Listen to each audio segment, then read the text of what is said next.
If you find yourself taking selfie photos more than you use the rear camera for photos, then maybe this here is the mobile for you. This is the Vivo X9. It's a selfie-focused mobile phone with a Snapdragon 625, and it has a very unique front-facing camera setup.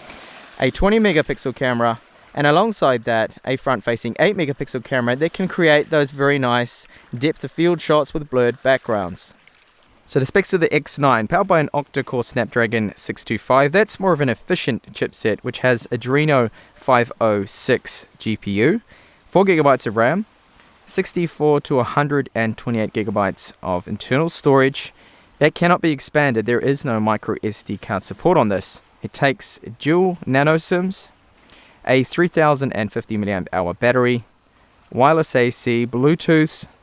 It's running Android 6.0 with a FunTouch 3.0 OS skin over the top of it. And as you'll see, it's a skin that looks a lot like iOS. So just to go over the design of the X9. So on the front, it has a 20 megapixel front-facing camera with an f2.0 aperture. To the left of that is an 8 megapixel camera for those depth of field shots, earpiece, ambient light sensor, and a front-facing LED. Down the bottom we have the menu key, back key, home button, which also acts as a fingerprint reader. So on the rear you'll find these antenna lines that look very much like an Apple iPhone's antenna lines. A rear 16 megapixel camera with the same f2.0 aperture and LED flash. The rear middle housing is either gold or a champagne color. On the right hand side, the volume up and down button, power on, these are made out of metal. On the left hand side you'll find the dual nano SIM tray. Along the top there are no 3.5mm headphone jacks or IR transmitters here. So along the bottom, the 3.5mm headphone jack, microphone, 2 Torx screws, micro USB 2.0 port, and the loudspeaker. One thing about the Vivo X9 that does irritate me a little is they've used a micro USB 2 port on the bottom instead of using a USB Type-C port. It is 2016, and considering the price of this mobile, I do feel that it should have a Type-C port on there. Now the camera does protrude a little bit. There's a camera bump of around 1mm, but the phone, it is thin, 7.8mm, which isn't bad at all. And the button's made out of metal, unibody rear housing. The build quality is very, very good, I find. And I have easy access to those power on buttons, and the fingerprint reader, that works flawlessly. You don't actually have to wake up the mobile first, simply just place your thumb or finger there and it unlocks straight away. So the screen that Vivo used in the X9 is a 1080p Super AMOLED panel. It looks really nice, and you'll notice that the bezels around it, the black bezel, sometimes on some of these mobiles is quite large. Here it's only about 1mm or slightly over. Really nice screen. Maximum brightness is 644 lumens of brightness. It's perfectly visible outdoors. Even in direct sunlight, I can still send text messages, dial numbers, no problems there. And the colors, because it's a Super AMOLED panel, very, very nice, vivid, oversaturated slightly, yes, the colors, but it is a really nice screen, and I'd say one of the better ones I have seen, definitely in this price range. And the viewing angles are just perfect, no problems either, vertical, horizontal viewing angles. This is a top screen that Vivo have used. So it is running Android 6.0.1, and it's actually based on FunTouch OS, which is basically a skin that is on top of Android. And it's got a very iOS look about it. Now, some people may like this. I don't particularly like it too much. And you'll find that we do have the apps and the widgets all in one. Now, performance of the ROM is one thing I must give them praise for, that it's actually very smooth and fluid. I haven't noticed any lag and stutter whatsoever. But just look at how shamelessly this is copying Apple's mobile operating system here. I mean, look at these logos. And they've even called some things like iMusic, iManager. It is a complete ISO ripoff. Now the version of the skin that it has on there is FunTouch OS 3.0, and my particular model here has 64GB of internal storage. RAM on all models is an ample 4GB, which probably helps with that performance. So speaking of performance, I ran through my usual benchmarks I like to run on these mobiles. Here's the Geekbench 4 score, which is Nothing amazing, because this is the Snapdragon 625. It's not the fastest. It's an octa-core with a maximum turbo of 2.0, and the GPU is the Adreno 506. So you can see their single core score. Definitely behind the flagship devices with the Snapdragon 821s in there, or the Samsung Exynos 8890. Now, when I did check out the wireless speeds, found them to be, for the most part, really good. This here is very fast. And the wireless range also, this is on the same floor as my wireless router, really good. However, it did drop down a little bit when I went downstairs, which is natural. It's further away from my router. And the signal strength I noticed was a little bit less than other mobile phones, which can actually have a better rating here, a better signal strength. And here's the Antutu 6.2.1 score. Again, it's nothing wonderful, the Adreno 506 GPU. But I mean, this should be fine for most people, and as you'll see later on with gaming, that you can still get playable frame rates, and all the games out there will be at least playable. Now here's a test that I did with the 4G down in town on the 4G network, and the speeds there aren't that wonderful, but that of course is dependent on the current load on the network operator at the time. But I tested out my Samsung Galaxy S7 straight after I did this test, and it was more or less the same exact speed, so it wasn't too bad there. Now the internal storage, 272 reads and 154 writes. That is not bad at all for the, 128 gigabytes of internal storage this model has, not 64. That's the minimum. I have the larger one on this. So those were the benchmarks there I ran. Now GPS performance, I found that getting a lock was quite quick. Here I'm in standalone mode because I have no wireless, no network connected, and it still gets a good lock. I've been driving around town and using it, and never once have I lost my position. So no problems with the GPS. Accuracy normally always sits around 10 feet. Now when it comes to the battery life, unfortunately this custom skin on here doesn't have an option to have a look at the history, so I can't show you actual exact on-screen time figures.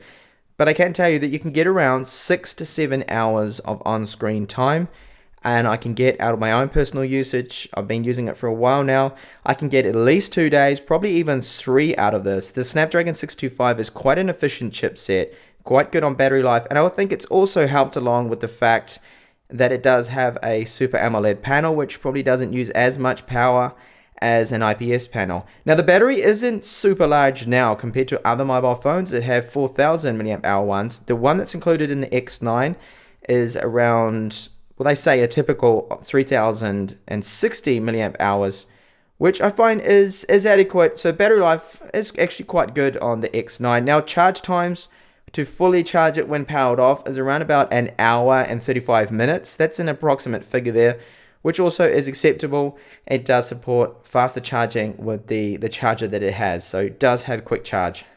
So we just had the one loudspeaker, which is down here at the bottom. Let's have a listen to how loud that sounds.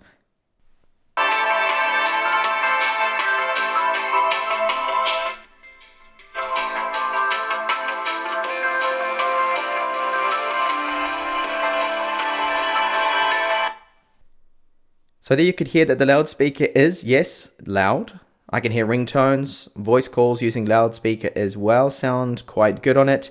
There is a bit of distortion though, however, at 100% volume. Some of the bass tracks there tend to distort a little bit that you might have heard just then.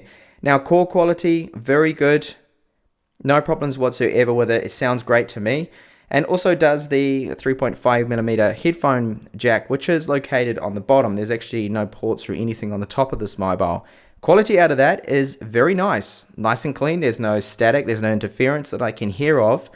Good mids, good bass. Probably lacks a little bit of volume. I wish it was just a tad louder, but that is normally a complaint I have with most mobiles and tablets.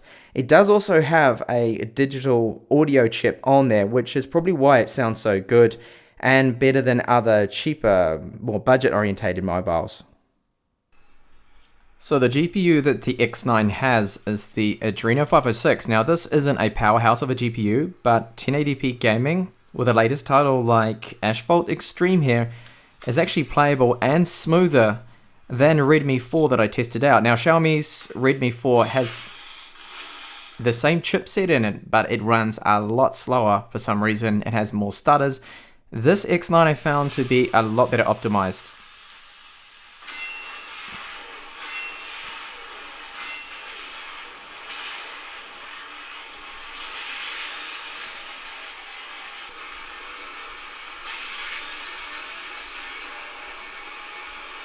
Here is a look at the front-facing cameras. Now, this particular mobile is really selfie orientated and focused, and that's probably what it will appeal to most people that would use the front-facing camera more than they probably would the rear-facing camera, because it does have a 20 megapixel camera and a secondary 8 megapixel one to create depth of field shots.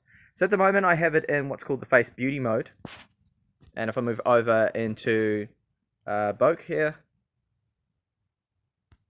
you can see that I'm able to adjust now the amount of background blur by dialing in different apertures. I can go right up to very low setting. I think the lowest goes up to 0.95. So lots of blur in the background. And I'll show you just a few examples of that in just a second. Also have high dynamic range, and then an option to turn on the front-facing LED flash. So you can turn that on. It's daylight at the moment, but it's going to help later on with low light, which I'll show you. You can even take photos, selfies, literally next to no light. So here's some examples taken on the front-facing camera, followed up by photos, of course, from the rear 16 megapixel camera. So the front-facing 20 megapixel camera is the one that is used for video, not the secondary one. Both of them cannot be used at the same time. There is no depth of field shots with the front-facing camera mode. You'll notice that it's overexposing my face a little bit. I noticed that happens a lot, especially in bright, direct sunlight. It's like 1 o'clock in the morning now, and just to show you how bright the front-facing flash is, that it's able to light up my whole face completely. And if I turn it off, you'll see that I'll be in complete darkness. But you will notice that the frame rate, it's not now a full 30 frames per second, at least not in the 4K option. Video sample now shot on the rear camera. 16 megapixel camera can shoot up to 4K video. And I've noticed that the audio bit rate is good, 128 megabits per second with good quality. Now the autofocus does work quite well. You also have tap to focus. You see here that'll get it to focus on this branch here of the tree, and then onto the background, and that is quite quick. Now you notice that the video is quite shaky, and that is because it lacks optical image stabilization. There also is no digital stabilization, which is a real shame. I do believe that in this price range, around 500, 450 US, that it should at least have some form of stabilization. Now frame rate stays around 30 frames per second, which is good. The only thing that I have noticed that the images tend to look a little bit grainy at times, and sometimes the focus does pulse in and out.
So that's my review there. After using this mobile now for a week, I have to say that the build quality is excellent.